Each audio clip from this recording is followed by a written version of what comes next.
పేరుతో ఈ 17 నెలల్లో 15,485 కోట్ల రూపాయలు విద్యుత్ వినియోగదారుల మీద అదనపు భారం మోపింది.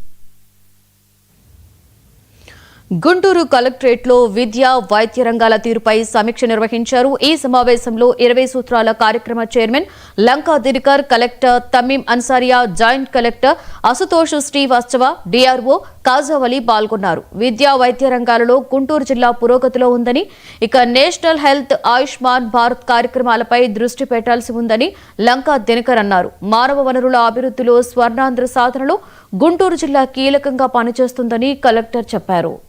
ఇదే కలెక్టరేట్ లో వివిధ అంశాల మీద సమీక్ష నిర్వహించడం తర్వాత ఈ రోజు ఈ యొక్క కార్యక్రమానికి రెండో దశగా ఇక్కడ ఈ సమీక్ష సమావేశాలు నిర్వహించడానికి రావడం జరిగింది.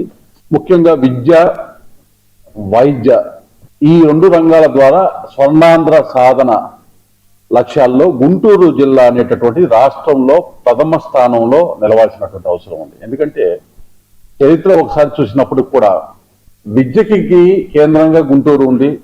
ఈ కోస్తా ప్రాంతం మొత్తంలో కూడా గుంటూరు జనరల్ హాస్పిటల్ అని అంటే మొత్తం కూడా పేరు ప్రఖ్యాతులతో ఉన్నటువంటి హాస్పిటల్, అనాదిగా ఉన్నటువంటి పేరు ప్రఖ్యాతులుగా ఉన్నటువంటి విద్యా వైద్యానికి రెండింటికి కూడా మూల స్తంభంగా ఉమ్మడి ఆంధ్రప్రదేశ్ లో కూడా ఉన్నటువంటి ప్రాంతంగా గుంటూరు విరసిల్లినటువంటి ప్రాంతం.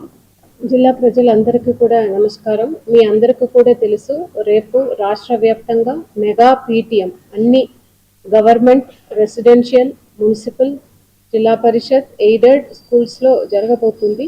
మన గుంటూరు జిల్లాలో కూడా 1049 స్కూల్స్లో, అదేవిధంగా జూనియర్ కాలేజెస్లో కూడా రేపు జరగబోతుంది.